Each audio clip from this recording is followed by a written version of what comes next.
le Coran et la Bible, c'est fait pour les peuples où c'est sorti là. C'est pas fait pour nous les Noirs. Vous regardez dans les dispositions du Coran et de la Bible. Vous voyez des choses qui concernent la culture noire? Non. C'est pour eux. C'est d'abord pour eux. Mais alors, nous sommes le seul continent, l'Afrique est le seul continent à ne pas avoir sa religion propre. Il y a le bouddhisme chez les Asiatiques. Il y a l'islam chez les Arabes.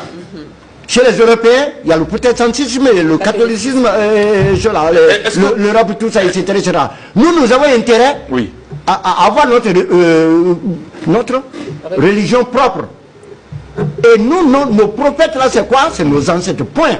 Donc les autres religions ont déteint son nom. Écoutez, vous savez, la colonisation n'a pas été seulement économique, politique, militaire. C'est à tous les niveaux. Ça a été à tous les niveaux. Surtout religieuse, les gens n'en parlent pas. Les religions, là, importaient l'islam, le catholicisme, les protestantisme, tout ça, ça a détraqué la culture africaine. On nous a fait jeter nos fétiches. Regardez ici, discours de Léopold II, roi des Belges en 1983. Qu'est-ce qu'il dit?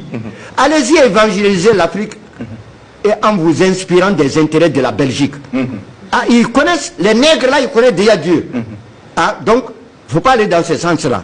Votre rôle essentiel, c'est de veiller à les désintéresser des richesses dont regorgent leur sol et leur sous-sol, pour éviter qu'ils s'y intéressent. Qu'ils ne nous fassent pas une concurrence meurtrière et rêvent un jour de nous déroger. Il dit aussi, vous devez les détacher et les faire mépriser tout ce qui leur procurerait le courage de nous affronter. Je fais allusion ici à leur fétiche de guerre. Oui. Et que vous mettiez tout en œuvre pour les faire disparaître. Et puis, il continue, évitez de développer l'esprit critique dans les écoles là. Apprenez aux élèves seulement à croire et non à raisonner. Oui. Et puis on dit, convertissez toujours des noirs au moyen de la chicotte. Faites tout pour éviter à jamais que les noirs ne deviennent riches. Faites-leur croire que entreront au paradis les gens qui sont pauvres sur terre ici. Comme ça, ils ne vont pas vouloir être riches. Vous voyez l'affaire. C'est extrait de quoi? C'est extrait de quoi? Discours de Léopold II, quand il a réuni les évangélistes là, pour venir en Afrique. Pour les envoyer les missionnaires. Oui, les missionnaires. Et puis chanter chaque jour qu'il est impossible aux riches d'entrer au ciel. Faites-leur payer une taxe chaque semaine à la messe du dimanche. Utilisez ensuite cet argent prétendument destiné aux pauvres là et transférez ainsi vos missions à des centres commerciaux florissants. Vous voyez.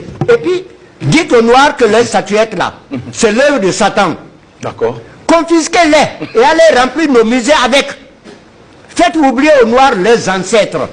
Et, vous voyez, donc ils ont réussi leur œuvre. Ça veut dire qu'ils connaissaient la puissance de l'Afrique aussi. Il convient que nous